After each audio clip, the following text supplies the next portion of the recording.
All right, Tommy Mitchell.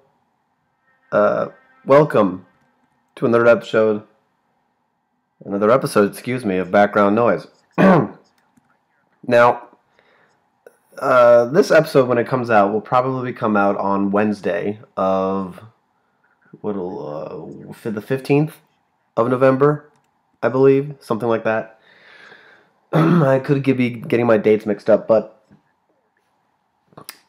it's only fair for you to know that this is already another one of the unplanned solo episodes of this ongoing weekly commentary tracks slash podcast. And the reason why this episode is going to come out A, this late, and B, by myself, is because there is another episode that has been recorded that has yet to be released. What mystery? I know. What could I possibly be referring to? Well, it was on Monday, which was yesterday. I'm recording this right now, Tuesday night, which is why this will probably be released sometime past midnight on Wednesday morning, considering the time it takes for me to edit this and upload it. But yesterday I did an episode with Isaac Carlson, and we did one with a microphone setup, a proper setup, which is wonderful. I can't wait. That's always good when there's a microphone. And we watched Rear Window. So I guess, letting you know, the next one that will be released, or after this one, will be one where we watch Rear Window. And it's a really good episode, I think. It's one of the better ones we've done so far. Certainly because the stars align, right? Isaac's there, I'm there, and we have a microphone, and we're watching a pretty good movie, and we have a lot, and we just discuss a lot of things over the course of an hour and a half, a little bit more than that, but of course, unfortunately, Isaac has the audio files for which I need to edit. He told me he would email them to me. And of course, he has yet to do so as of 11 o'clock at night on Tuesday. So that's no good. So I thought, well, I don't want to wait until he decides to send it to me several days later than it should be. I'm just going to record another one last minute and put that one out while I wait for him to decide to give me the footage so I can put that one out. And so that's how we end up with this scenario today. Hopefully, I do not run out of things to talk about, and hopefully I can entertain you for the next hour and a half. Seeing as I have not already said what film I'm watching, it's only fair to say that I am currently watching a Bogdanovich film, released in 1987, or 88, titled Illegally Yours. And this is a film which I've only, for the first time, just watched recently. This is the second time I'm viewing this film. And the first time I watched it, maybe, was it a month ago? Something like that, a little bit more than that. Maybe a little bit less. I was going through, and I guess I still am going through a kind of Bogdanovich phase where I'm watching all of his films. This was brought upon really because I was able to watch a few of his early films. On Filmstruck, they had a section called Early Bogdanovich, and I started watching those films. And then I also started reading more about, I also at the same time conveniently saw a documentary on Netflix about Bogdanovich's career pre and post They All Laughed, although it's really centered around that film. That film is the centerpiece of the documentary and about his relationship with Dorothy Stratton. And after all this was like the stars aligning, and so I decided consciously, I guess I'll just keep watching Bogdanovich films and also start reading Bogdanovich books. And that's how we eventually end up at Illegally Yours. Now, whenever I am watching the films of a filmmaker, and usually the way I work, the way I watch movies, or at least the way I like to learn more from watching movies, the way I like to indulge in, let's say, a specific director's work, is I like to watch a film. I watch all of his films from worst to best. And this really only works if you are dealing with a film director who doesn't have an incredibly large filmography. I did this twice before. Once with Bogdanovich, once with Sam Peckinpah, and also with Orson Welles. I watched all of their films this way, from worst to best. Because and when I say worst to best, obviously if I haven't seen the films, how would I know? But based off critical reception up to this point. And so that's how I gauged what films were considered the best ones, what films were considered the worst. For example, with Peckinpah, the first film I saw of his was Austrian Weekend, because it's generally considered to be his worst film. And I also watched Deadly Companions, which is his first film, which is also considered going to be one of his lesser works. And I worked backwards from there. And eventually, until we get to the film that's considered his masterpiece, The Wild Bunch. Although by then I had seen The Wild Bunch anyway, so that was unnecessary. But in the same with Orson Welles. Although I can't remember which Orson Welles films was the first one I started watching. If I had to guess, I imagine it was one of the documentary films, those making of films he did. The Making of Othello and The Making of the Trial, which The Making of the Trial, as I recall, is really just a Q&A session with an introduction, so it's not even much of a documentary. But anyway, and so with Bogdanovich, I've tried to do the same thing, not as successfully, considering that I've seen quite a few films of his just randomly.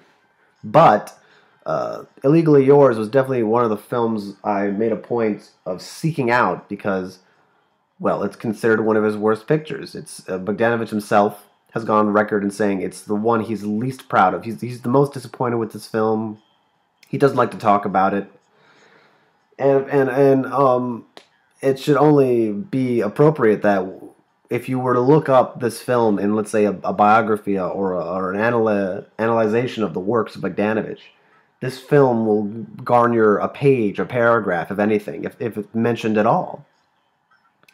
It's one of those films that it seems to be something that no one took seriously. Certainly when it came out, it was considered a flop. Well, because it was a flop. Critically and commercially. It didn't do well. And this was in the 80s, to preface this film. Although, let's just take a second to appreciate the scene with Rob Lowe, and I believe that's Harry Carey Jr. driving the truck. At least I believe it's Harry Carey Jr. It looks a lot like Harry Carey Jr., unless there's other old men in this movie. Again, I've only seen this once, so it's interesting that I've chosen to watch this film for today. I think partially because I just wanted an excuse to rewatch it, just to see if I think it's as good the second time. But also because it allows me to bring up certain other topics that I've wanted to talk about anyway on this program. I can't believe I just called what I do here a program. It makes it sound like something that PBS releases, which is the furthest thing this is from. Also, if I cough, I should say I'm a little bit under the weather. So if I begin coughing or anything like that, then I'll just try and stop. But letting you know why that's happening. So where was I? Yes, so this film, when it came out in 88, this was not a good time in Bogdanovich's life. We could argue, really, that the whole decade of the 80s was just not a good time to be Bogdanovich, because he ended the decade on a series of flops. Well, that's not true. St. Jack was considered, at least critically, it was very well received, but he released a few flops in a row. He released At Long Last Love and Nickelodeon, which are both films that were tampered with and were rushed, and basically when they were released, the critics shit on him and shit on his movies. And I've seen both of those films, and I can say without a doubt that those films are much better than the critics gave them credit for, which actually is what one could say about a lot of Bogdanovich's films. This one especially.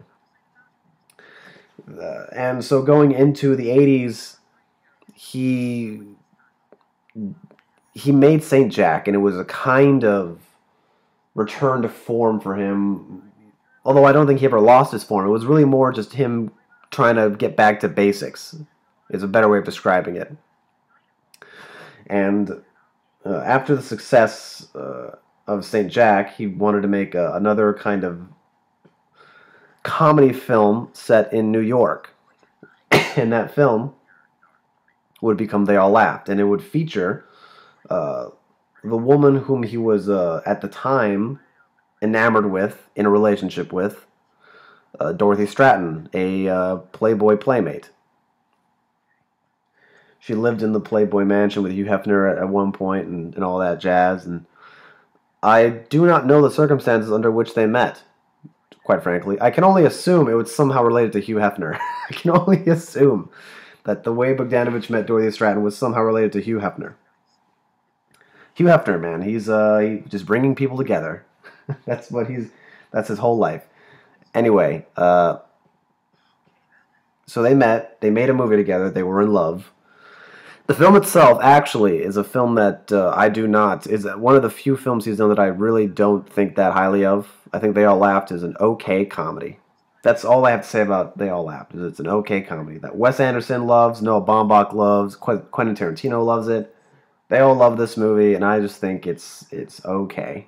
That's all I have to say about it, really. There's some funny dialogue, and John Ritter's great, obviously, but the film, it meanders.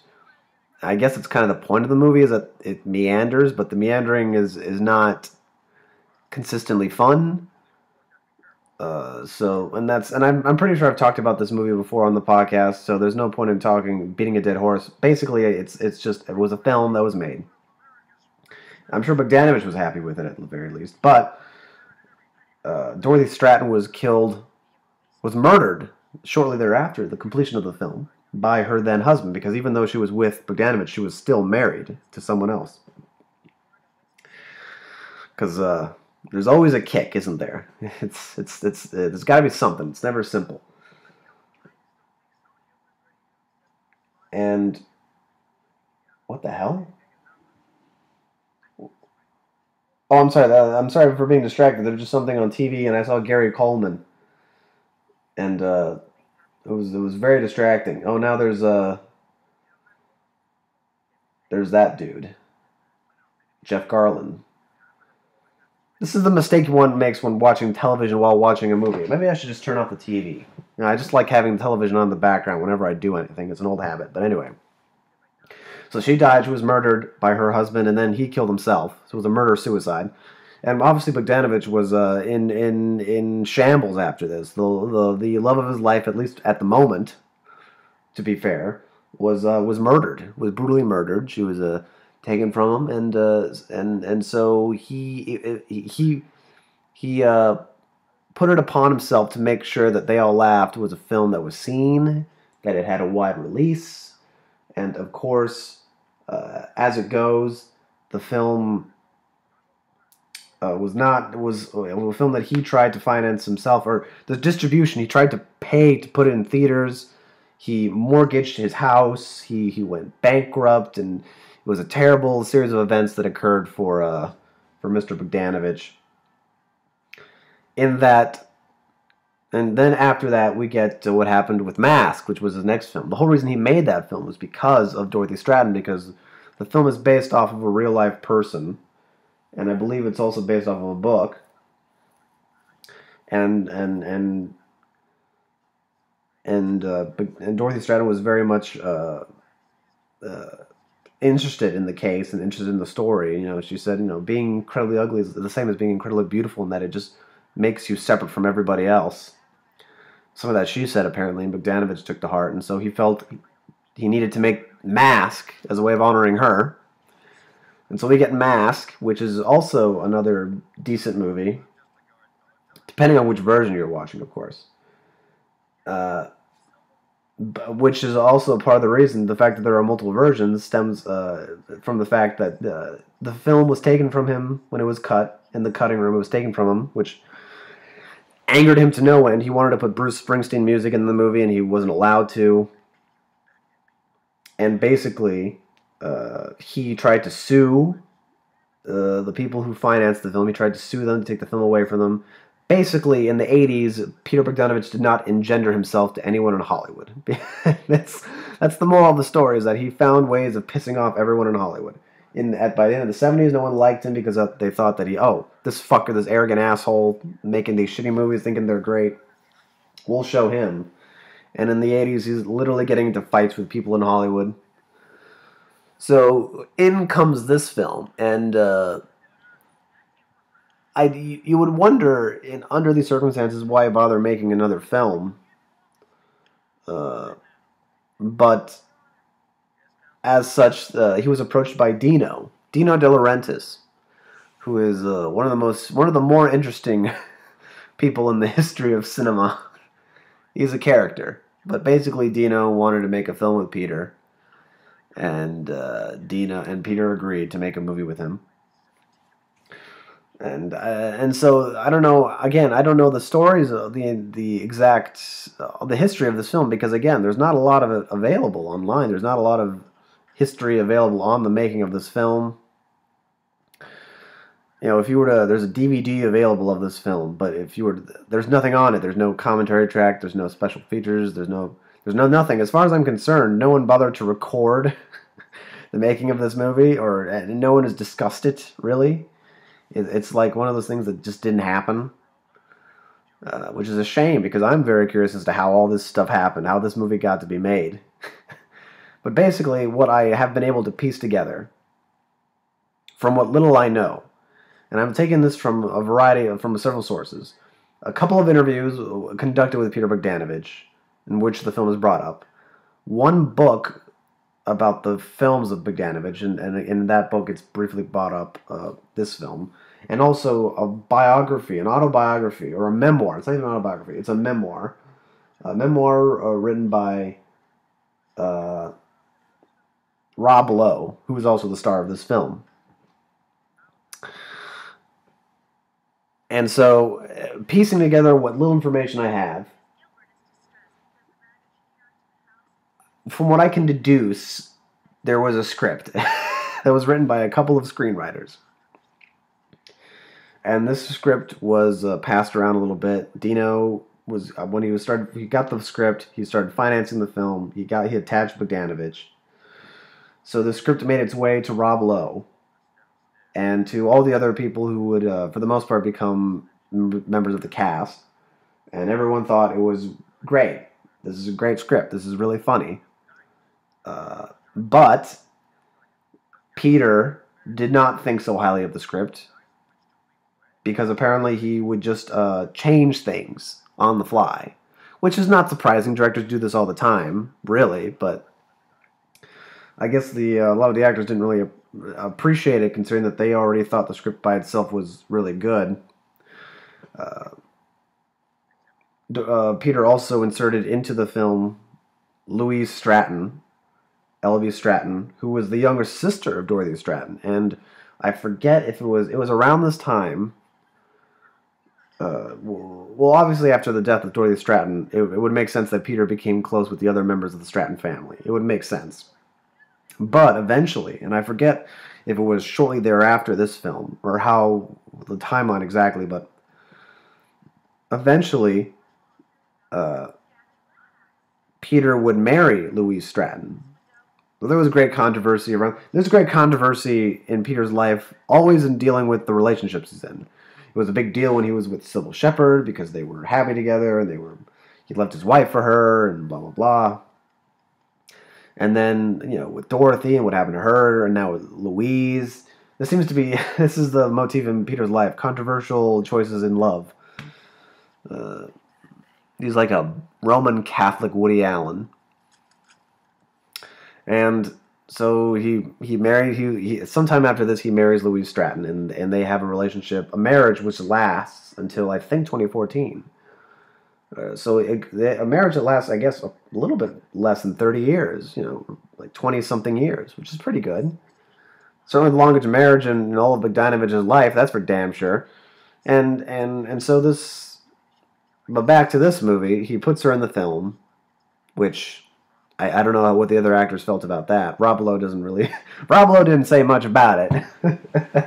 I'm quoting. I'm just trying to remember the Rob Lowe passage in his book. But what he does mention is that Bogdanovich was making all these changes, and Rob Lowe was becoming very disheartened because he thought this guy Peter's he's a great director, but he's making all these changes to this movie, and I want to say something, but I also feel like I want to trust him trust him and believe he's doing the right thing here for the film. And basically, Rob Lowe was conflicted about the whole thing, and he kept his mouth shut, and he just drank all day. As Rob Lowe tells it, at the end of each day of shooting, he would just go to the bar, and that's where he'd spend the rest of the day. As Peter tells it, or has said in the past, Rob Lowe was extremely difficult on the set of this film. So, from what I can tell, it really, more than anything else, it seems like really bad communication between these two on this film, because apparently one's accusing the other one of being a drunk, and the other one's accusing the other of ruining the film. So, who's to say who's right here? But anyway, after the film was done, at least the first official cut of it, the film was shown to test audiences, and as Peter Bogdanovich says it, they loved it. They were fucking crazy for it. The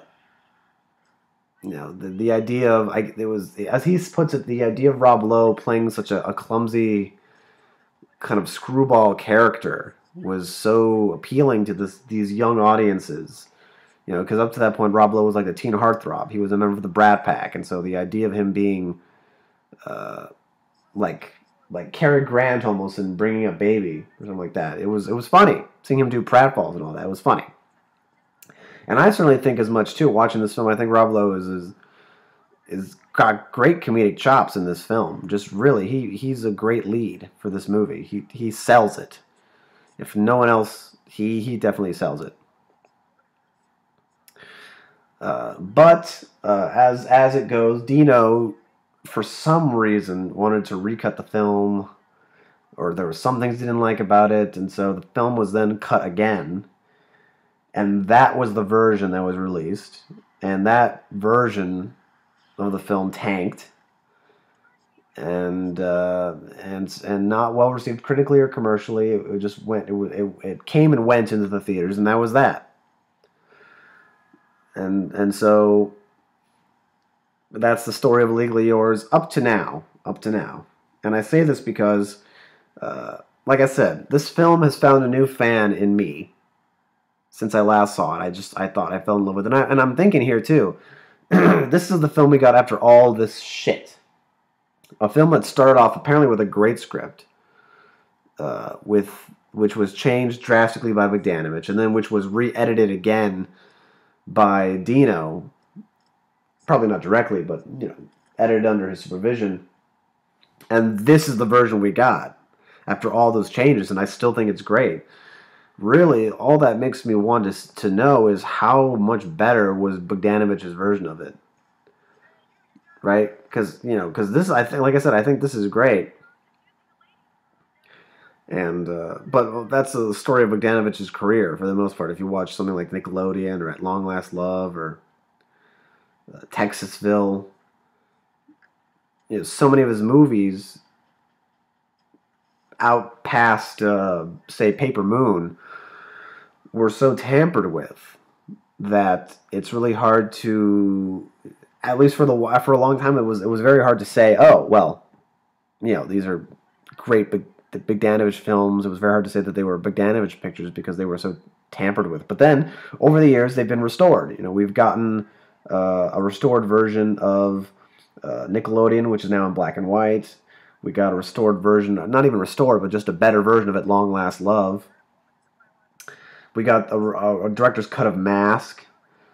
And so, with all this in mind, it seems like A Legally Yours is due for one. At least I think so. I think there's a film that deserves a second chance at life, it's this film. And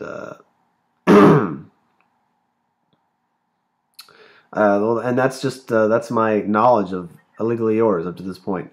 Now, like I said, Louise Stratton is in the film, but thing is, I don't know what Louise Stratton looks like. And a lot of these actors, outside of say Rob Lowe, Colleen Camp, Harry Carey Jr., I don't recognize these actors a lot. A lot of them seem like actors who never had big careers, because I just look at them and say, who are these people? So I'm confused. I'm honestly, genuinely, I'm not sure which one Louise Stratton is. I'm thinking Louise Stratton is the Canadian friend in the movie. And so in the movie, there's these two girls, and one of them, and of these two girls who are involved in the story, who are friends, and one of them is Canadian. And I think that girl is Louise Stratton, though I'm not entirely sure.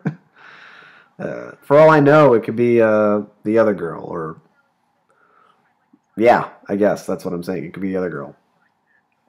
But what is the plot of Illegally Yours? As is the simplest way of describing it, because it is a screwball comedy, and it's a screwball comedy which is kind of noirish, but it's not one of those yuppie movies like Into the Night or the Martin Scorsese film After Hours. It's not like that.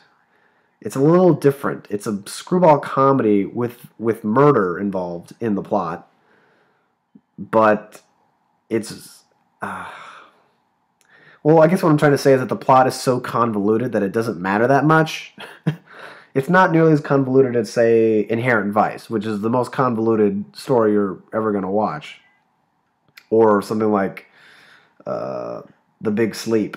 Right? Those films are just, the plot literally makes no sense. You can't unravel it.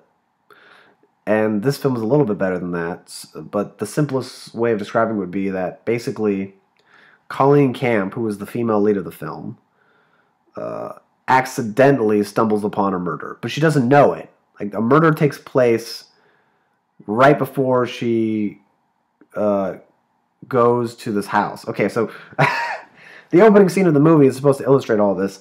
It's really hard to explain. So there's these two people who are blackmailing a person who works at this company, or works in a kind of company, I guess.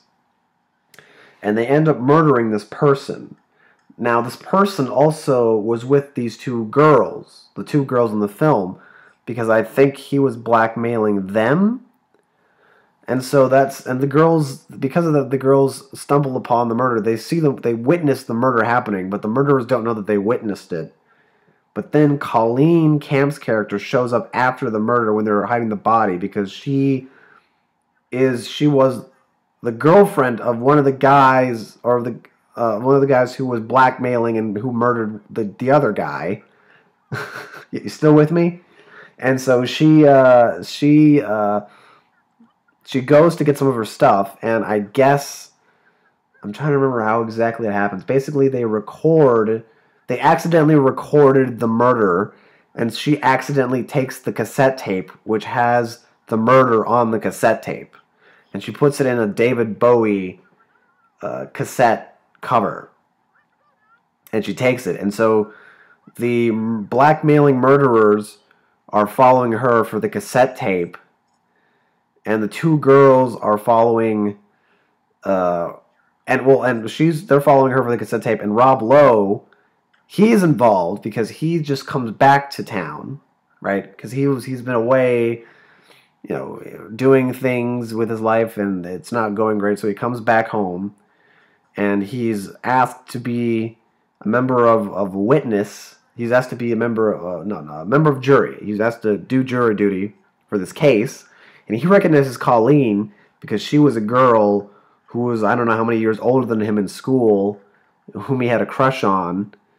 And so he's trying to help her out, but without her knowing it, because since he's on the jury, he can't be seen with the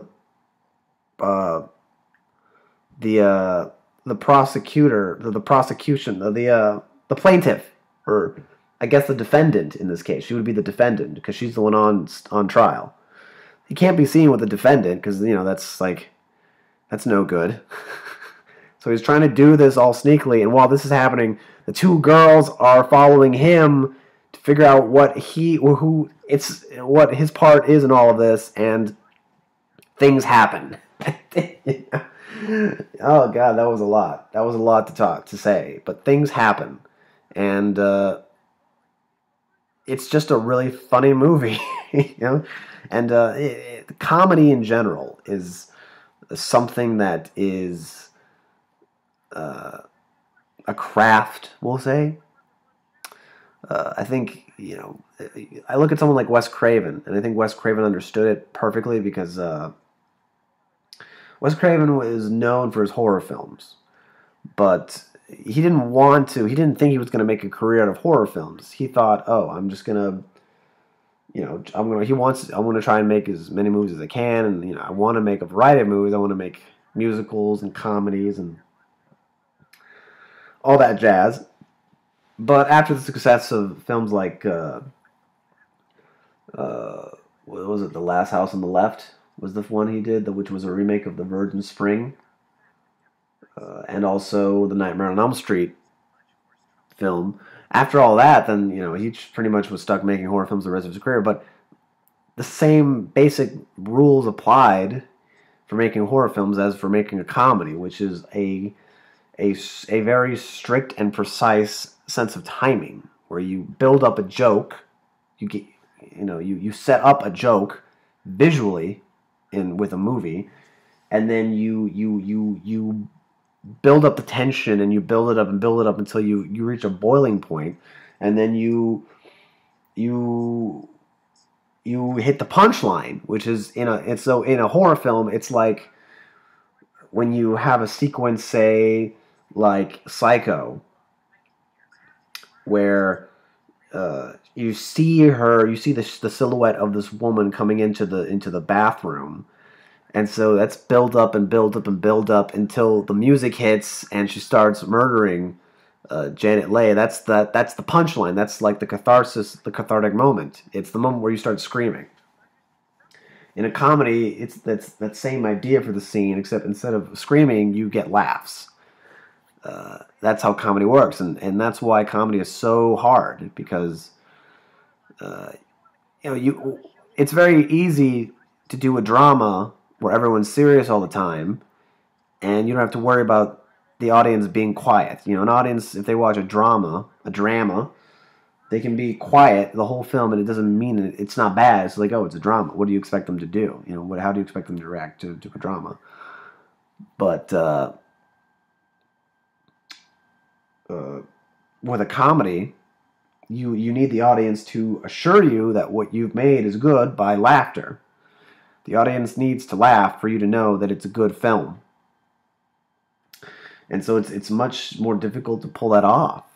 And I think also it's why I admire and appreciate comedies more than most of the genres, because it takes really good craft to do that.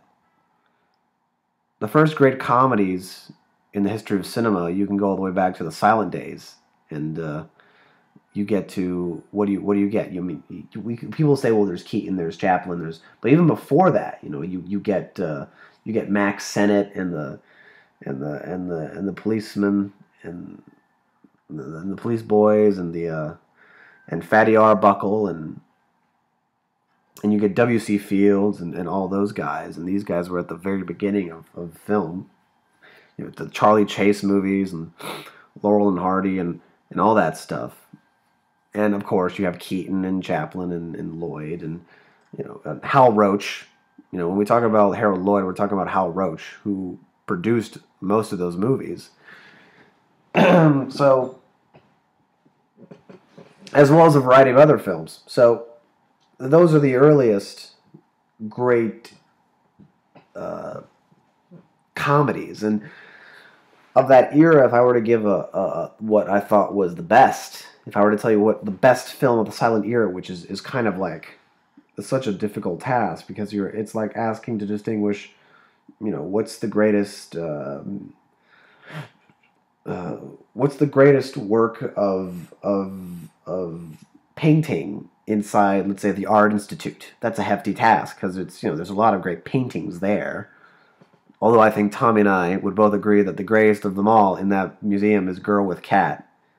Uh, and I guess on a side note, this is specifically for Tommy Mitchell because he's the only one who's going to get this unless anyone knows the work of Balthus, this French-Polish painter who was known specifically for just painting pictures of prepubescent girls in very evocative poses with cats. Really, this is a thing. This is a consistent thing he would do. He would paint girls, like 11, 12, 13-year-old girls, and he would paint them in a way that suggests something very sexual. And then he would also just have a cat in his paintings. They would just be there. They would just be cats and sexualized little girls. And they're great paintings, let me tell you.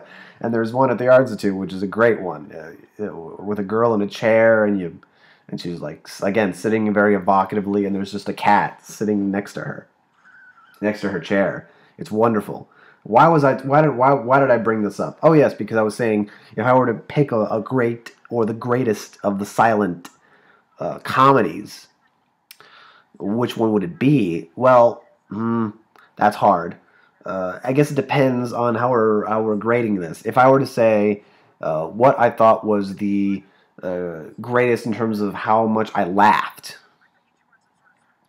then I guess it would probably be, and also assuming that we're not including, say, shorts, we're just doing feature-length silent comedies, because then if we're including shorts, that's just like, there's too many. There's too many to bother picking one. I guess I could mention quite a few. I mean, there's you got Safety Last, the Harold Lloyd, the most famous of Harold Lloyd's silent comedies, which is just, it's famous for its final sequence where Harold Lloyd climbs a building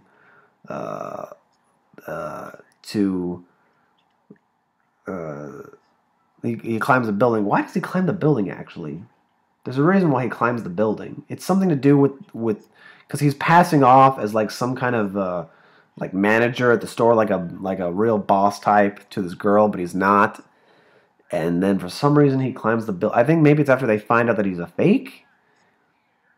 The fact that I don't remember the plot says a lot how inconsequential the plot is to that movie. That says that. But he climbs it features this famous sequence where he climbs this clock tower. One of the most famous sequences in all of silent cinema, probably. That and the house dropping on Buster Keaton, which is featured in Steamboat Bill Jr. Although it's also done in at least one of his shorts that I remember, which was what was it, 7 Days, something like that. The short film, or was it a week? And it was not called 7 Days. I think it was just called A Week, where he tries to build a house for him and his newly betrothed wife in a week, and then the facade of that house falls on him at one point. But then they replicate that gag in the feature film he did, which was Steamboat Bill Jr. in 1928, I believe. That's when that came out. That's another great classic. And that film, I don't even think it was one of its funniest, but it just has a lot of impressive feats of athleticism in it. There's this one point in that, and I watched it. Steamboat Bill Jr. was one of the films that was previously watched on this program. That was the one that was botched, and it would jump forward, and it just it was no good. It was no good. So hopefully that will not happen today. But there's that one great sequence where he's on the boat, and the boat has several levels to it. There's the main level, and then there's a second level above it, and then there's a third level where there's the captain's view, I guess. I don't know what you'd call that on a boat, because I don't know boat terminology. But then you see Buster Keaton seamlessly twice in that film. You see him at one point jump down, just jump from level to level until he hits the bottom, and then at another point climb up with such ease. It's like a Jackie Chan thing he does. It's which is quite amazing. Jackie Chan, who I will bring up shortly here, because well, you'll see why. And and so that's another great one. There's The General, which is another Buster Keaton classic, which is also great. I remember watching that for the first time in high school. I watched The General in a film class, I guess we'll call it. It was a kind of film class, at least. Because in my school we had this thing where you have your regular classes, but then once a week you'd have a special class, which is kind of like an extracurricular, but during the school day, which was an interesting thing they did, which I have not seen at any other high school ever. And so it was a special class you would go to once a week, and it wasn't really like a graded class. It was more like a break in the week for you to do something else, something stimulating that wasn't part of the main curriculum. And so in this class we watched quite a few films, but we watched one of the first ones, I believe it might have been the first film we watched, was The General, which was the Buster Keaton film, and that was a great experience watching that with a group because we all laughed. I think that's the most important thing, is that this was a room full of teenagers and we all laughed. Much like when you watch the Rear Window episode of this show, of this podcast, we talk about how when I watched Rear Window in high school in a different class, all the teenagers, they were frightened at the right times. They were really tense at the moments that Hitchcock wanted you to be tense, and I remember watching that and thinking, wow, this film still works. And the same goes with The General. Watching that in a room full of teenagers, we all laughed at it. We all thought it was funny. The jokes still landed after 100 years. Well, not quite. It's shy of that, but in 90 years, after 90 years of that film being out, it still managed to get a response, a reaction out of us, which I thought was impressive. I thought that was amazing. I appreciated how well that film was aged, and that can be said for most of Keaton's films, feature length or short. But also, if we were to judge a comedy based off of just how emotionally intense it is, I would say that that title probably goes to The Kid, which is a Charlie Chaplin film. Charlie Chaplin, who Bogdanovich himself has said that he doesn't like Chaplin as much as he likes Keaton because Chaplin's too sentimental for him. And I know Orson Welles was also not the biggest fan. Again, relative to Keaton, he wasn't the biggest fan of Chaplin. But Chaplin was the first silent film comedian I was ever introduced to as a kid, as I imagine most people are. I imagine if there was ever a silent film star that children today are still exposed to, it must be Charlie Chaplin, because Gold Rush and The Kid and Modern Times and City Lights, they're like the most iconic films of that era. At least in hindsight, they are. People talk about those films to this day, and those scenes are iconic. There's stuff that's just in those movies that we all take for granted, but we all know those things. The scene where he makes the potatoes dance in Gold Rush, or the scene where he's being put through the machine in Modern Times, the scene where he's boxing in City Lights. This is stuff that we know these things. We've seen these things. And so The Great Dictator is also another film, but that's different because that's a sound film. So, but and also Charlie Chaplin was the most anachronistic of all those silent film stars, because he kept making silent films into the 30s, and they were still successful. I believe the last silent film he did, it must have been City Lights. I believe it was City Lights, at least, and that one, I believe that was released in something like 1936. He was still making silent pictures, which is quite phenomenal because no one was making silent pictures at that point, but he was, and he was getting away with it because he was Charlie Chaplin. He was a star, and so he could afford to essentially add another 10 years on his silent career, more than most.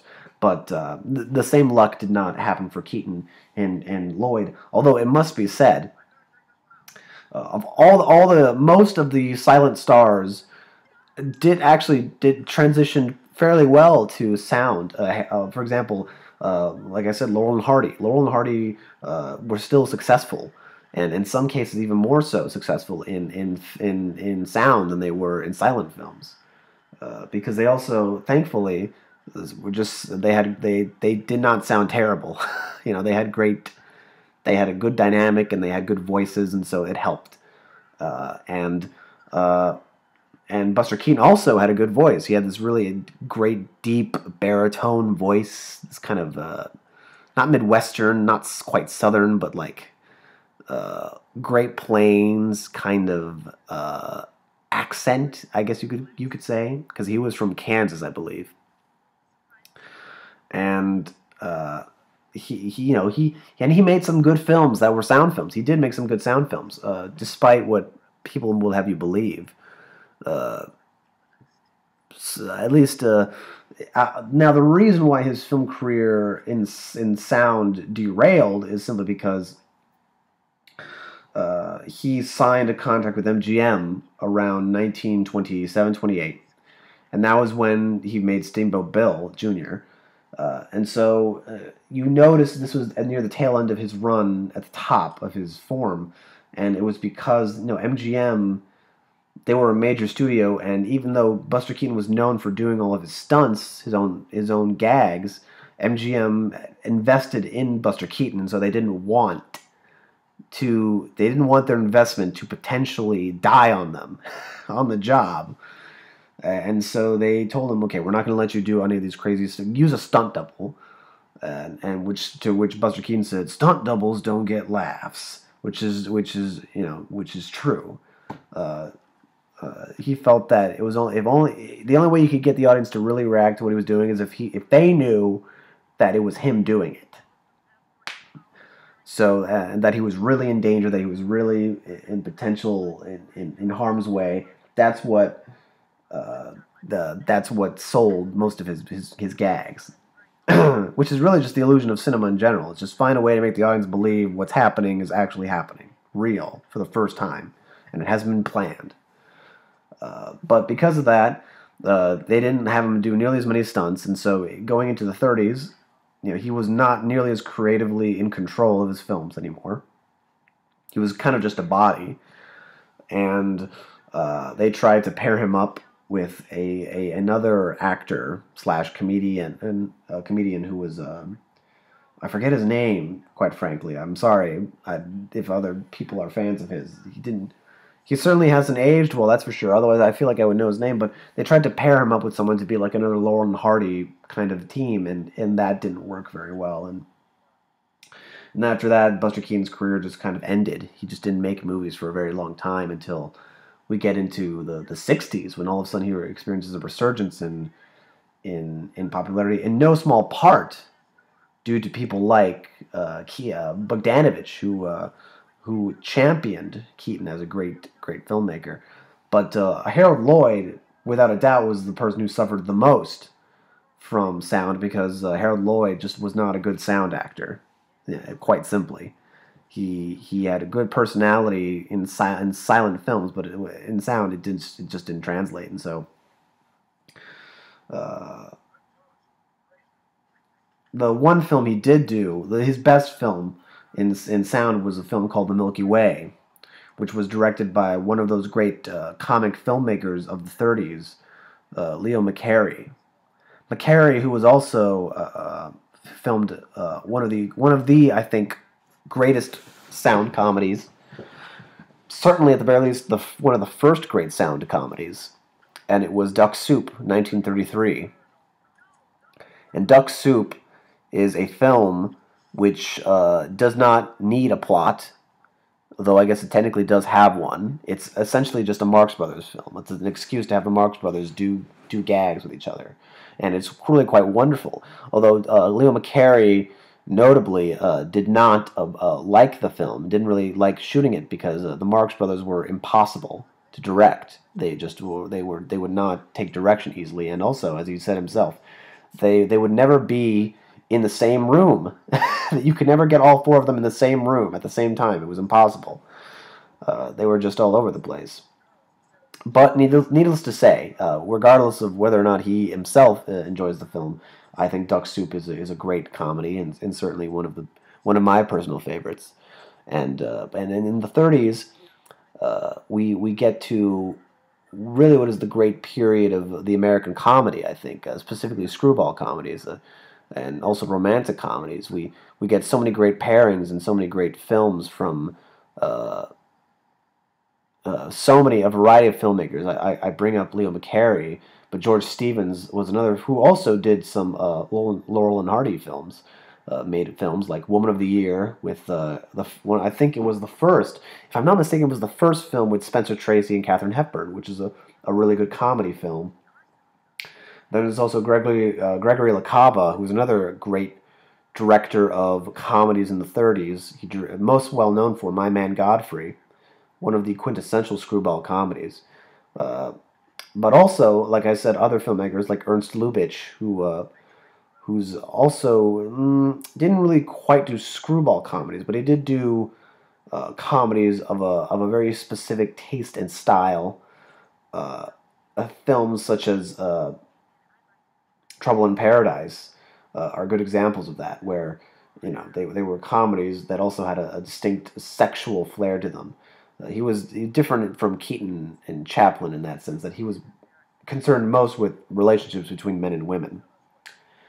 And as it goes, he would go on to influence one of the great comic filmmakers of the 40s and 50s, Billy Wilder, who would make such classic comedic films as Some Like It Hot and the uh, um, the 7 Year Itch, and uh, I believe he directed Sabrina. I believe Sabrina is a Billy Wilder film.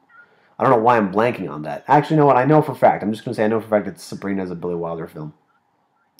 The point is that, oh no, and of course, my personal favorite, Kiss Me Stupid, which is, I think, Billy Wilder's funniest film that most people probably have not seen, or at least not enough people have seen. It's great. But anyway, so in the 30s, you have this great rise of the American comedy, screwball comedy. Another great comedy writer and director, Preston Sturges. Although I do believe that his most well-known films are from the 40s, but even so, it still applies. Films such as The Palm Beach Story and Sullivan's Travels and the Great McGinty, which I don't know if he directed that one, but he did write the script for that at least. And these are all, and then you also even Cukor. Cukor directed all his own really good comedy films, such as A Philadelphia Story, with Katharine Hepburn and Jimmy Stewart. So you did have quite a few directors working in the genre, and how could I even forget one of the best in the genre, Howard Hawks, who would directed a handful of them, and most well known among them, Bringing Up Baby and His Girl Friday, two of the quintessential screwball comedies. Uh, I bring up all these filmmakers because they were a great influence on Peter Bogdanovich. Hawks, especially Hawks and Lubitsch, were great influences on Bogdanovich, and he would go on to make a film in 1970, 73, 73, I believe it was the year when it came out, called What's Up Doc. And What's Up Doc is a film that is of great significance in Bogdanovich's career. I think commercially it might be his most successful film to date, but it was a film which was essentially a screwball comedy. Now, bear in mind, this is 1973, a good 20 years removed from when screwball comedies were still being made. It had been a long time, and certainly not in the last 10, 15 years that anyone really made a screwball comedy. Certainly not a big one, a successful one. And this film would start the trend of well, not even start that trend. It started with the Last Picture Show, where people would take a look at Bogdanovich's film and say, "Oh, this is his homage to this specific type of film or filmmaker." People looked at the Last Picture Show and said, "Oh, this is his homage to the John Ford pictures and those great classic films of those directors." And then when What's Up Doc came up, he said, "Oh, this is his homage to Howard Hawks and Preston Sturges and all that because of the fact that it's a screwball comedy." And they would say that about all of his films, really. Oh, this is his homage to this and to that. When in reality, none of them are really homages, any more so than, say, Stagecoach by John Ford is an homage to Sunrise by F.W. Murnau. It's not that just because a filmmaker is using techniques that someone else once used does not mean he's intentionally trying to say, look at this thing that I'm doing that someone else did. I hope you notice the reference. I think that's one of those film critic, film school habits that is hard to shake. When you've seen enough movies and you know that what you're watching is from something else, you just tend to assume that the director was trying to do that on purpose, when in fact they were simply trying to make a sequence funny or make it threatening or beautiful and melodramatic, and they simply took from something else. For example, I wouldn't call Rainer Werner Fassbinder's film All He Fears the Soul an homage to All That Heaven Allows, so much as I would call it simply a film that borrows the same ideas and improves upon them or changes them in some way. It's not as if he's saying, look, I made All That Heaven Allows, but in Germany. I mean, I guess he did say that at one point, but the point was not that it was an homage to something, but that it was a recreation, a reconstruction into a contemporary setting, which is what Bogdanovich tried to do. Now, as I said, the American comedy did not. It had its heyday in the 30s and the 40s, and even more specifically in the 30s. But in the 50s specifically, one could say the American comedy was falling out of favor, and it was replaced, I would argue, by the American musical. Now, musicals have been around since the beginning of the sound era, but it wasn't until I think the 1950s that musicals, in a way, replaced comedies as the great, as the peak of humor and the peak of comedic filmmaking in America. I point to example for a film like Singing in the Rain. Singing in the Rain is a musical which is too comedic to be anything but a comedy. And there are other films of that era, the Gene Kelly musicals in general, Singing in the Rain, and actually there was a film that he made in '47, the name of which escapes me at the moment. I think it was something like Going My Way or something like that. That was directed by Gregory LaCava. It was the last film that Cava would direct before he died in 1948, I believe. The same year, I believe, as Ernst Lubitsch, or at least around the same time. Lubitsch, who died at the age of 55, rather sadly, before his time. But the musical, which became the premier form of American entertainment, but then that, in and of itself, died out in the 60s, and along with it, just Hollywood in general. Hollywood as we knew it pretty much ends in 1963, and then as all the studios are bought out and owned by private corporations, and the whole industry just changes entirely. You don't really get comedies, pure comedies anymore. It's just not possible. The system is not in place for that kind of film. And but then by 1974, you have a steady stream of films and filmmakers who have found success, who are making money. And in this scene, we have Bogdanovich, who was known as a critic by many people before he was a filmmaker. The irony, of course, being that Bogdanovich was never meant to be a critic. He never was trying to do that as a profession. It was just something that he became known as, when in fact he began his career as an actor. He began his career as an actor, and then he started just writing about movies, and that caught traction.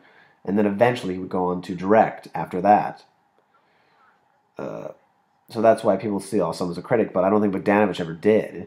And I think critics kind of held it against him, how insulting he was of other critics. But when you consider things that would happen in his life to people around him as well as himself, because of American critics, you really can't blame him. But he makes What's Up, Doc, and it stars Ryan O'Neal and Barbra Streisand. Those are the stars of that film. And of course, he any chance he got would bring up to people in interviews, oh well, this film was greatly inspired by Howard Hawks and Bringing Up Baby, and that was his way of letting people of telling people, that there's this great directors who have made American cinema what it is, and we should acknowledge their significance in our history.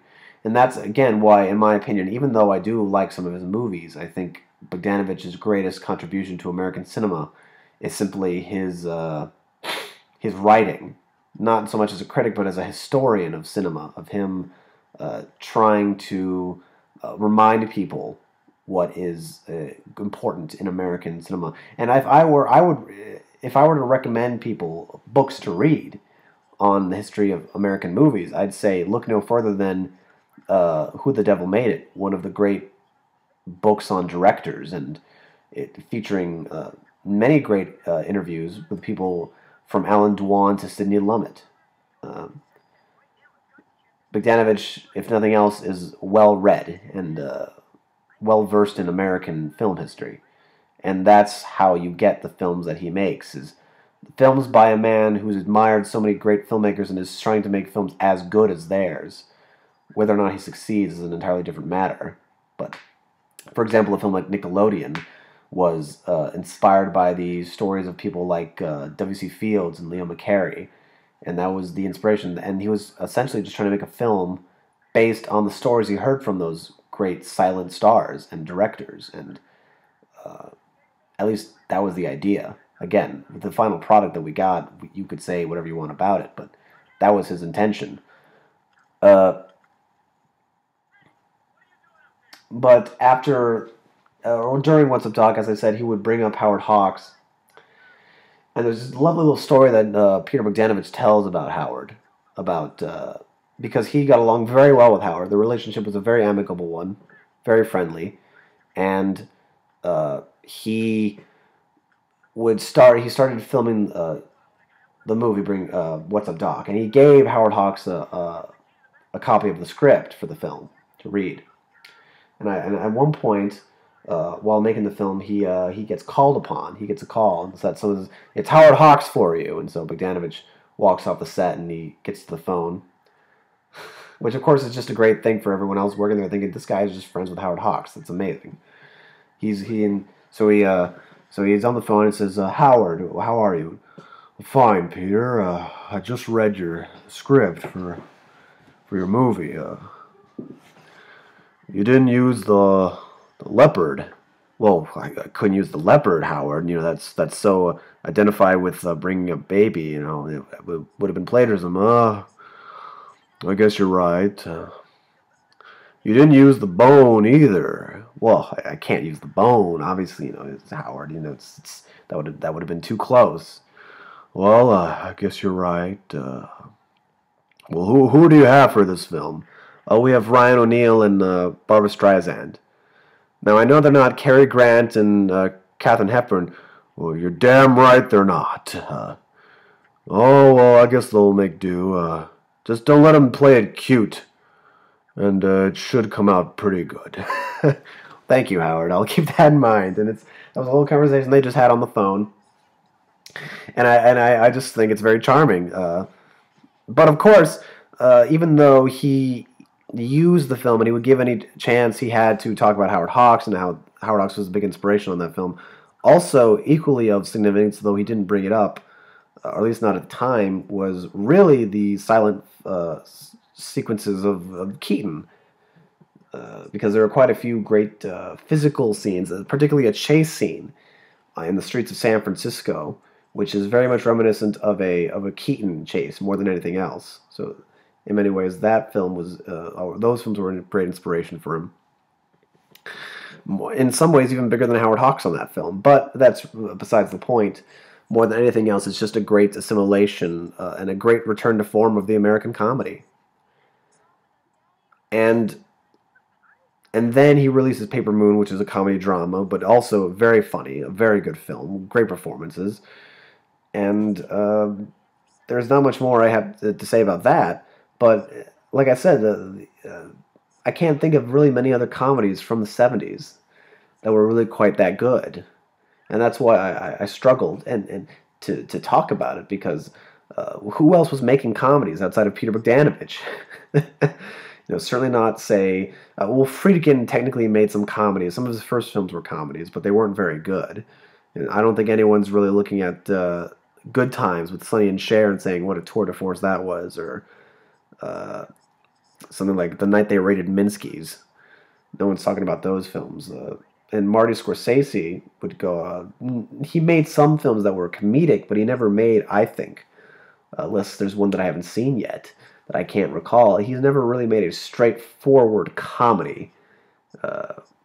Again, something like After Hours or The King of Comedy comes closest, but even The King of Comedy and After Hours are incredibly dark films, and so to say that they're just straight comedies would be a little bit of a misgiving.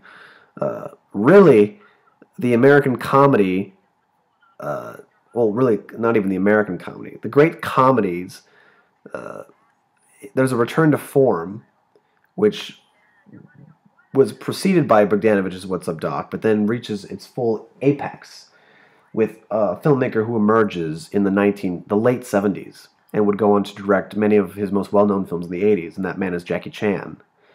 Now, I could spend the whole day, really, talking about Jackie Chan and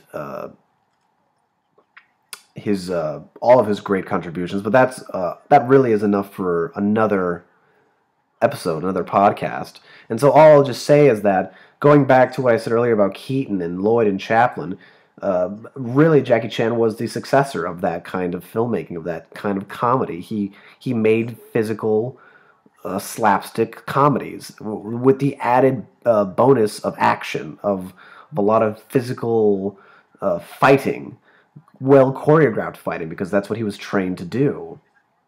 He was trained at the Peking Opera School, and they were trained to act and to dance and to fight and to sing, and so he could do all those things, and that's how all these things he would incorporate into his 1980s action comedies.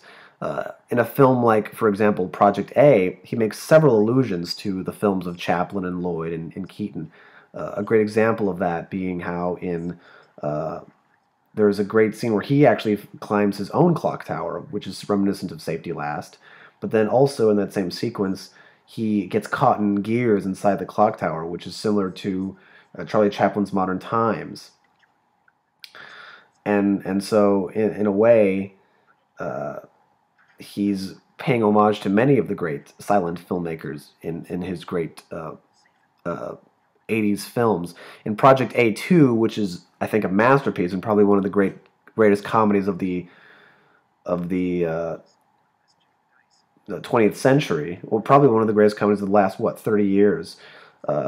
That's a movie that features a scene which is actually taken from a Marx Brothers film, I believe, Night at the Opera, in which many people are essentially hiding from each other in the same location. And they expand upon that idea in one of the funniest scenes I've ever seen in my life, in Project A2, where there's gangsters and Chinese special agents and rebels and Chinese rebels all hiding out in the same house, and it's really quite amazingly wonderful.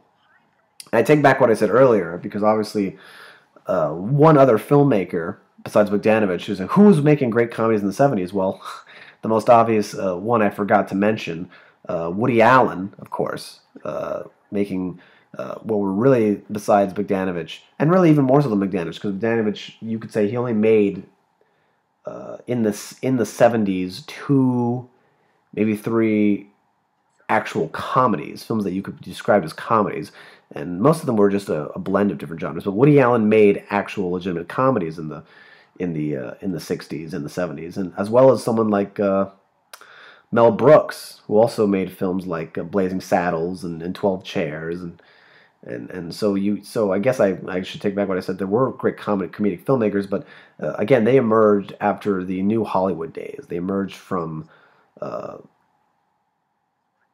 after the reemergence of Hollywood in the 70s and in its new structure, in its new form. Of course, you could also say you had someone like uh, uh, Buck Henry, who was a great screenwriter, who wrote some of the great satires of his day. Catch 22 is another great comedy. It's a satirical comedy, to say the least, but it certainly is one of the best satires I've ever seen in my life, and in no small part thanks to people like Buck Henry and Mike Nichols, and uh, talk about a great cast. Uh, Not the least of which you have someone like Orson Welles who makes a cameo in the film. I guess it's not a cameo. He has a small part, we'll say, a small but significant part in the film as a general.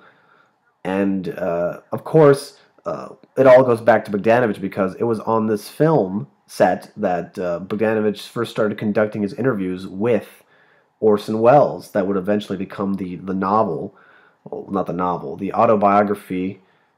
This is Orson Welles, which was a compilation of all of their interviews with each other and their conversations over the decades that they came to know each other. Actually, the story of how Bogdanovich met Orson in the first place, who would go on to be probably his greatest friend in Hollywood, at least as far as the directors he came to know. Certainly one of the most tumultuous and intense relationships of his life. Uh, he he of course was a big fan of Orson from a young age, and at a certain point, I forget exactly how it happens, but he wrote a uh, he would eventually end up writing a I forget what the term is, but they were doing a retrospective of his career up to this point at some film center, some film theater, and he was offered the part to write, I guess, uh, a kind of introduction to the films uh, that were being shown. And the reason why he was asked to do this was because the person in charge, he says, "Why?" Well, Peter asked him, "Why don't you do this? This is what you usually do." Yes, but I'm not a big fan of Orson Welles, but I know you are, and many of people in our audience are, and so I feel it would be better if someone who did like him uh, would would write something about him. And that was a really great example of how, at the time in America, Orson Welles was not very well received. Uh, Surely, at that point in history, people saw him as the guy who did Citizen Kane, and that was it. And everything else he did since then was not worth really talking about. And certainly, it wasn't talked about because those films weren't really widely released in America. None of them were great successes commercially, which was a shame because many of them were just phenomenal. Certainly by this point, Touch of Evil had been made and released, and Lord knows that's one of the great noirs. Uh, but anyway, that's besides the point. He wrote these introduction to these movies, and then sometime shortly thereafter, uh, he received a call from Orson himself. It was shortly after he did this when he moved to Los Angeles to get his career in film really going. Uh, he received a phone call from someone, and he picked it up and said, hello, this is Orson Welles, and I've been wanting to meet you for a great long time. You have written the nicest words anyone has written about me in English." And which is of course just a funny thing to say, partly because it is true. But and after that, they met up and they became great friends. And Bogdanovich would spend the next half of what was a good 2 decades with Orson until he died in 1984. And that relationship, along with so many of the other relationships, really defined Bogdanovich and the films he made. Uh, and Illegally Yours is the sum of those parts in many ways. Illegally Yours is a film which even though it's one could say a job for money, because one does ask the question, it does beg the question, personally, what did Bogdanovich see in the script, in the material, that he wanted to do, other than the fact that it was a kind of comedy? Because if it is true that he changed a lot of, and I don't know, again, when it is said that a lot was changed, I don't know if that means the characterizations, the dialogue, or the actual scenes themselves, or how much of it was changed, I don't know. But if it is true that he changed quite a bit of it, one must ask the question, why did he sign on to do it in the first place, if he didn't think highly of the script? And the easiest and most logical answer is simply that, well, he needed to shoot something. And so he decided just to do it as an easy job for money. Why the hell not, I guess, is the real answer, more than anything else. But it's a film where you watch it and you think all the setups, just visually, the film works. It's a film made by someone who knows how to make a movie. So, and I think that's why I like it so much, is that it's simply trying to present a story and to make it as consistently entertaining as possible, and make it so that you are not bored, and that you are not and there's no one point where you are losing interest. That's the idea. And look at this. Look at this scene, for example. You know, we get, it starts off. We show the shot of the clock to establish what time it is, and then the camera it dollies down, and now it's dollying even further down into the scene. You know, we started off with just a wide shot of everyone in the jury room, and now we're getting closer and closer to Rob Lowe. You know, it's the camera never. You know, it's subtle movements, but movements that work, and you don't notice it. I'm saying I'm noticing it right now because I'm watching it, and I'm aware that I'm watching it. But you know, it's subtle stuff that just works, and it just keeps the film flowing visually, physically, and that's why I like it so much. Is that it's simple but effective filmmaking.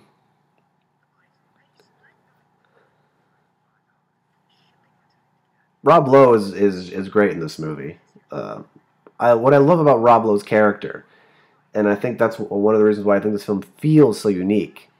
And in many ways, it reminds me more of Bringing Up Baby than What's Up Doc, in the sense that Rob Lowe's character is this. Even though he's the male lead, he's the screwball character. He is the Katharine Hepburn character. He's the one who's screwy and who's kind of a ditz and a klutz, but he's the butt of all the jokes. And Colleen Camp is the straight lead, which is why it's just so amusing. But Rob Lowe plays it so well. He's so charming that it works. It just works. And usually, when you have a film like this, it's really hard to pull off if you have a screwy lead. It's the mistake that Howard Hawks says he made, although I would disagree with Bringing Up Baby, that there were no straight characters. Everyone was screwy. I learned never to do that again. In every film, there should be at least one straight character. And there are straight characters in this film. Like I said, Colleen is one of them, but Rob Lowe as the lead is just well cast. And in hindsight, it makes perfect sense, because you look at Rob Lowe in something like Parks and Recreation, where he plays a very comedic character. He's so funny and so good in that it's no surprise that he can be funny. But this was in 1988, when no one knew that Rob Lowe could be so funny. And so it's a revelation when you watch it. Certainly, the way that Bogdanovich has did make a career out of interviewing and talking with so many great directors, from Raoul Walsh to Hitchcock to John Ford to Frank Tashlin. You know, he knew so many great directors, and he talked with so many great directors that in many ways those writings and interviews have eclipsed his film work. They've certainly never been able to escape the shadow of it, but in much that same way, I would love to be able to interview and talk to my idols. Lord knows there's so many of them who are still alive, thank God. But as the years pass and they get older, obviously I get more and more worried. Jonathan Demme died just this past year, may he rest in peace. And the year before that, or was it the same year? I don't even remember. It was Wes Craven. Two great filmmakers of their generation whom I would love to have met. Now I will never get the chance, but Woody Allen's still alive, surprisingly. Martin Scorsese is alive. Spielberg is alive. Eastwood is alive, and all of those great filmmakers are still alive. So it would be wonderful if I could get a chance to meet. Bogdanovich is still alive, of course, and hopefully Bogdanovich still has a few good years left in him because he still has a few projects he needs to complete. Speaking of Orson. Orson once, they were filming The Other Side of the Wind, which would to be the last film that Orson Welles would work on before he died. A film which was about an aging director in Hollywood who was being essentially railroaded out of town. It starred John Huston as the director, and Peter Bogdanovich played essentially a version of himself in that film as a young up-and-coming director. And one time when filming on set, Orson, very somber and serious, looked to Peter and said, "Now, you must promise me if anything should happen to me, you will complete the film, Peter." And of course Peter says, "Oh, gee, Orson, what are you talking about? You're going to be fine." "Oh, I know, but still all the same, if something did happen, I need you to promise me that you would finish it for me." And Peter says, "Oh, of course I will, but that's all you need to say. Say no more." And so eventually Orson Welles did die, and Peter, to this day, has been trying to get the film made. Of course, it was only until recently that that a lot of the footage was still under being fought over litigation because many people had claimed essentially rights to the material, to the actual film footage. But a deal was made recently, a settlement was reached, and it seems like Netflix has acquired the rights to the film.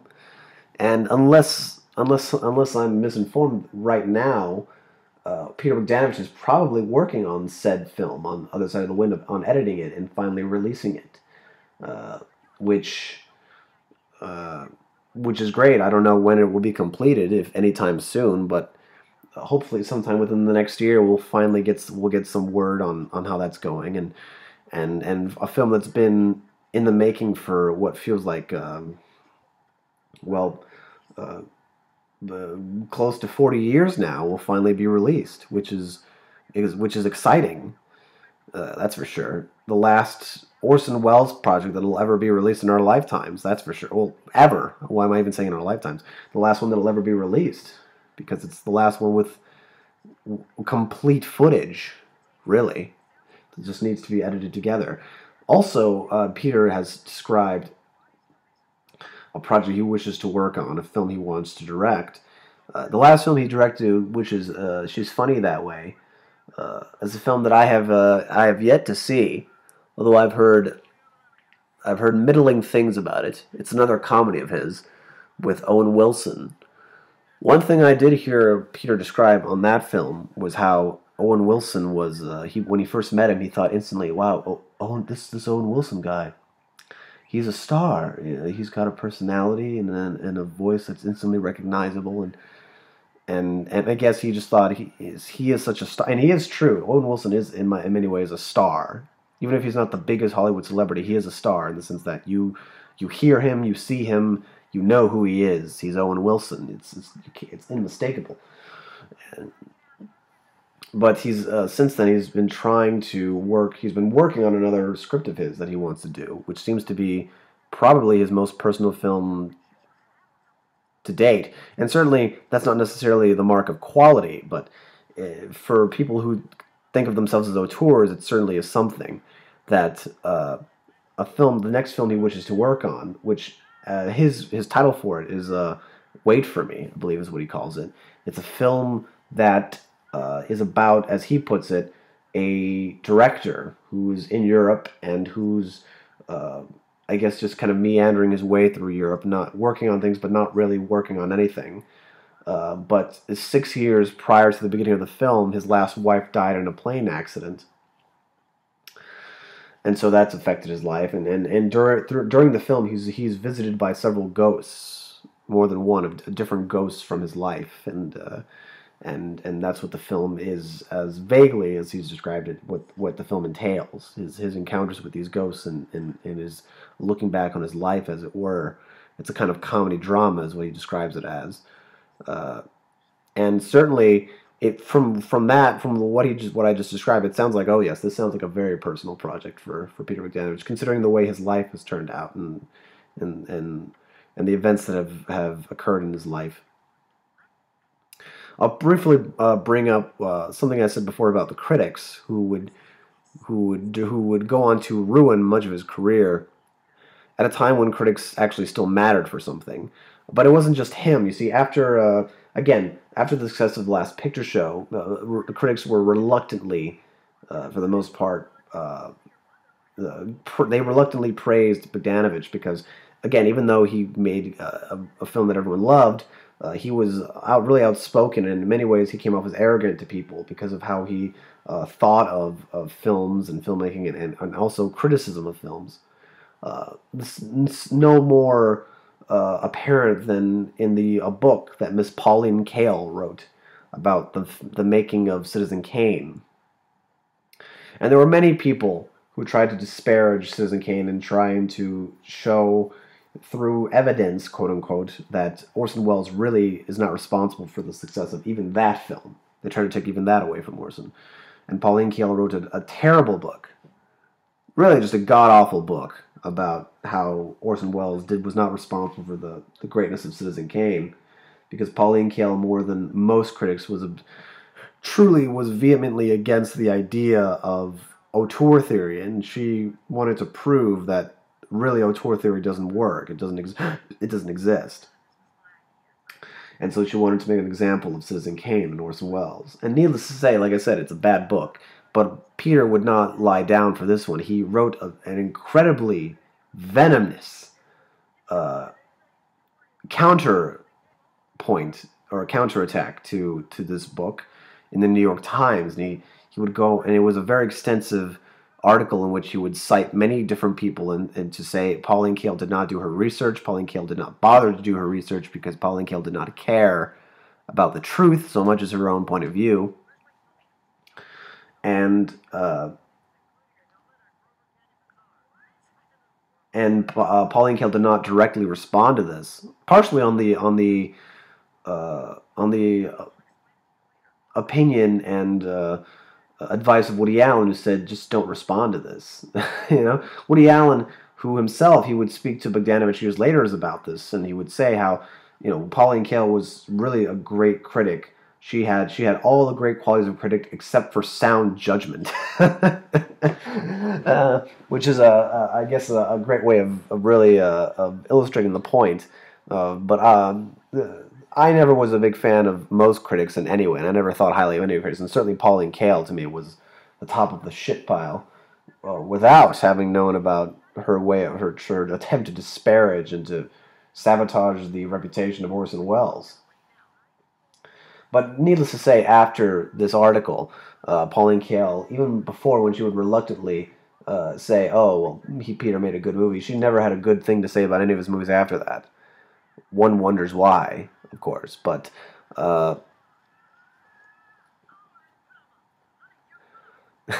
this is a funny scene. But in that way, after the success of What's Up, Doc, and Paper Moon, which was his last really big success in his career, he would go on to make. And Daisy Miller was okay. It was the first film that did not have rave reviews in his career. But after that, it was just negative reviews almost universally, and that just hasn't changed really to this day. And I really do believe that critics never really forgave Bogdanovich for simply his own personality. I think that's really what it comes down to. I think the art community still holds a grudge against him for the most part. I wouldn't be surprised. People don't change, and old wounds never really heal.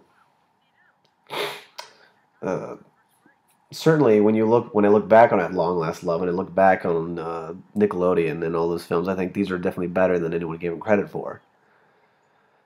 And while They All Laughed is not a brilliant film, in my opinion, it certainly is not terrible, and it certainly deserved some form of of critical discussion. At least it's deserved a little bit more attention than it got when it came out. And Legally Yours, again, I will go on to my dying days saying that this is a great film, uh, because it just, to put it simply, it works. Here we have the scene where Rob Lowe essentially uh, is with Colleen Camp, and they're hiding from the authorities, trying to find the dead body in the statue. Well, they were trying to find the dead body, but also they are looking for the tape, which has the audio of the murder on it, and it's inside of a helmet, and so they have to get the helmet. And really, just watch the movie. If you're listening to this, just watch the fucking movie. Find a copy of it, which is very hard, but pay $2.99 on YouTube or something to get a digital copy, or on iTunes if it's even on there.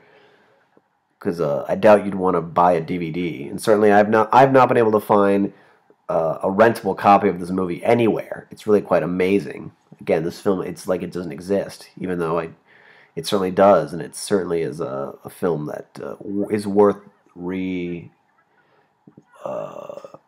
rewatching, and simply giving a second chance. Are you looking for the pervert? Yeah. Do it that way. Yes, small lines like that are always enjoyable in a film. Uh, there really aren't many great comedy directors nowadays, even either. Really, at least in my opinion. I guess you could say that in many ways, two people who grew up watching Bogdanovich and were big fans of him have gone on to become their own great comedic filmmakers, Wes Anderson and Noah Baumbach. And certainly their films are comedies, for the most part. I guess for some reason I've always found it hard to call Wes Anderson a comedic filmmaker, only because his films seem so stylistically his own, that to call them just pure comedies always seemed a bit a fraudulent statement. But they are comedies. The same with Noah, though, where his films are always too dark and too depressing to just be comedies. But they are comedies. Certainly he thinks of himself as such. Uh,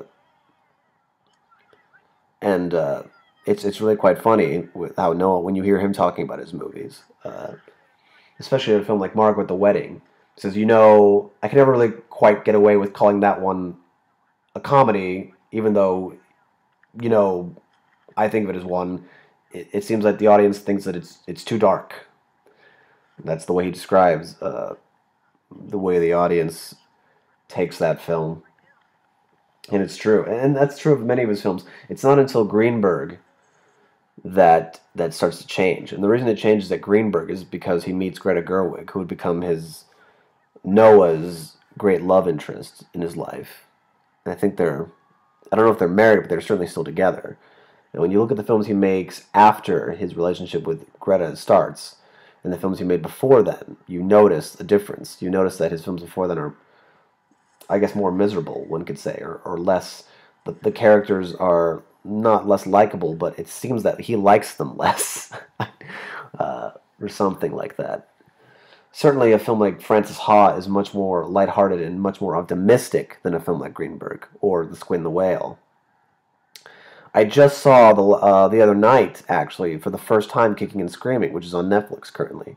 I imagine it's on there simply because since they're releasing the Meyerowitz stories, they felt the need to have a few of Noah Baumbach's other films on there. So currently, as I say this, films of Baumbach's that are on Netflix to watch right now include Greenberg, Frances Ha, Kicking and Screaming, Margot at the Wedding, and of course the Meyerowitz stories, because he's made that with Netflix. And I think there's one more. I think there might be a fifth one that I haven't, that I can't. I don't think it's The Squid and the Whale though, but there is another one that is on there. But I just saw Kicking and Screaming, and I was pleasantly surprised because it was nothing like what I imagined it would be. Certainly, we can talk about certain stellar performances in that film.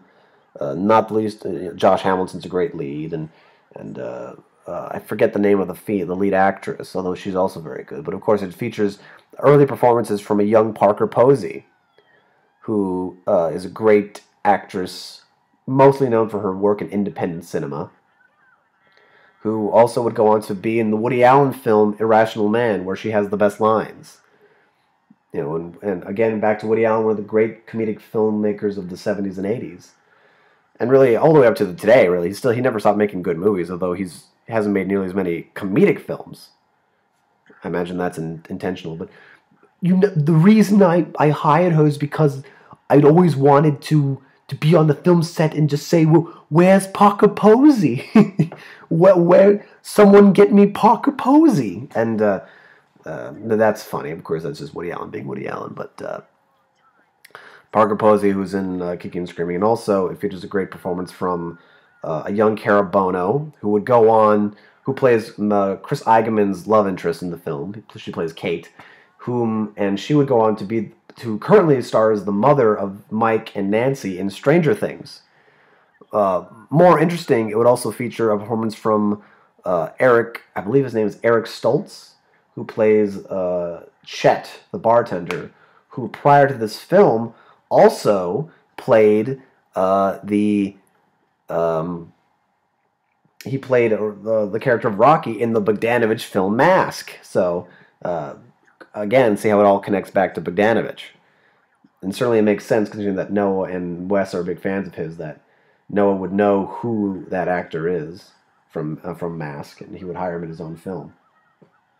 But Kicking and Screaming was a funny film. It was certainly a film I would like to rewatch. Not now, but one of these days I'd consider it. It's a film, it's in many ways it feels like a Whit Stillman film, which is apparent considering Chris Eigeman's in it. Another great comedic filmmaker, Whit Stillman, who's only got 5 films to his name, and I've only seen 2 of them. But I refuse to see the other ones like Damsels in Distress and The Last Days of Disco until I see them with Tommy Mitchell, because now that I've seen his first 2 films with Tommy, if I watch the other ones without him, they'll just be ruined, and they'll not be nearly as good.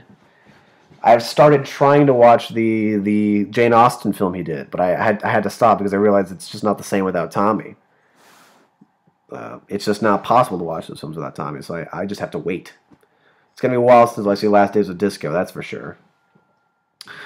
But anyway, Wes and Noah, of course, would eventually meet up with and would meet Peter, and they become good friends. They call him Pappy or Poppy, or they call him Pop. I think that's what they call him. They call him Pop, and Peter calls them his sons, which is it's quite the surrogate relationship they all seem to have with each other. It's really quite fascinating.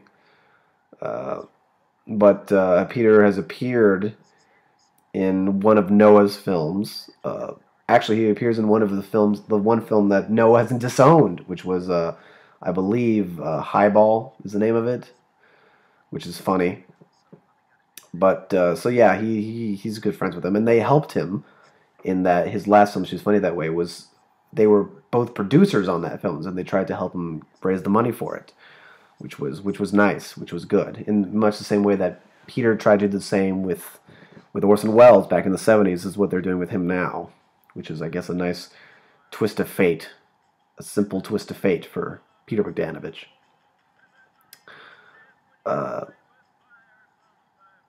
So yeah, I guess that's it. The movie's just about over, and now we get the song that starts the film. I believe it's a Johnny Cash song. Like a child when you fall in love, you hide and seek for dreams that might come true. Like a little boy and girl playing games of make-believe, but it's gotta be a game that's meant for two.